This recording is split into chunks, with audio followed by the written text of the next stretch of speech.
But மதம் என்ன பண்ணிடுச்சுன்னு சொன்னா பூமியை வெறுக்க வச்சிருச்சு.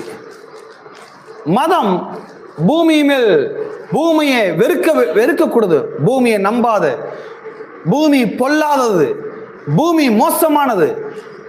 இந்த பூமியில வாழ்றதை விட நம்ம பரலோகத்து போறது நல்லது. பூமினாலே ஒரு தீமை, பூமி மோசம், பூமி நல்லது இல்ல.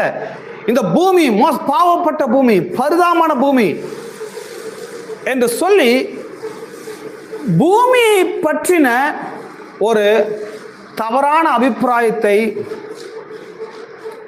மதங்கள் மக்களுக்கு ஏற்படுத்திட்டாங்க. ஆகவேதான் பாருங்க, மதவாதிகள் மதம் எப்பொழுதுமே இந்த உலகத்தை வெறுக்கிறது, பரலோகத்தை நேசிக்கிறது. ஆனால் தேவன் உலகத்தை நேசிக்கிறவராய் இருக்கிறார், உலகத்தின் மேல் அன்பு கூறுகிறவராய் இருக்கிறார்.